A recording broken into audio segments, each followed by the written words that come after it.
मंगळवार पेठ कमळेश्वर मंदिर परिसरात सापांचे व घाणीचे साम्राज्य.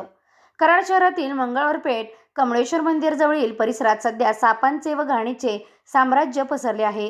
येथील उघड्या गटारांमुळे वारंवार साप निघत असल्याच्या घटना समोर येत आहेत. त्यामुळे परिसरातील नागरिकांमध्ये भीतीचे वातावरण निर्माण झाले आहे. विशेषतः लहान मुले या परिसरात खेळत असल्याने त्यांच्या जीवाला मोठा धोका निर्माण झाला आहे. उघडी गटारे, साचलेली घाण आणि अस्वच्छता यामुळे अपघाताची शक्यता नाकारता येत नाही. या गंभीर परिस्थितीकडे नगर परिषदेने तातडीने लक्ष द्यावे अशी मागणी स्थानिक नागरिकांनी केली आहे. परिसरात लवकरात लवकर स्वच्छता करण्यात यावी तसेच उघड्या गटारांवर मजबूत झाकण बसवावीत अशी विनंती नागरिकांकडून करण्यात येत आहे. SK क्राईम न्यूजसाठी संतोष कदम, कराड. गणेश शिवाजी काटकर मी. आमच्या मंगळवार पेठेत कमळेश्वर रोडला एक गटारच आहे. तिथं बरेच दिवस झाले तिथं कोणी दखल घेतलेली नाही.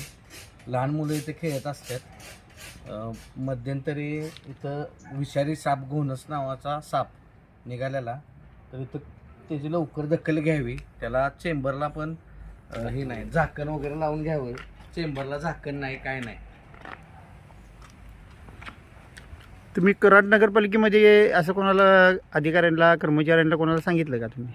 नाही, कधीच काय विषय नाही. फक्त आम्ही जाऊन लेटर दिलेलं, पण त्याच्यावर काय परत काय कारवाई झालेली नाही. ते लवकर त्यांनी दखल घ्यावी. लहान मुलं इथं खेळत असतात. विषारी साप पण निघाला, अडचण खूप आहे इथं. त्यामुळं लवकर काहीतरी साफ करून घेऊन झाकण वगैरे लावावं.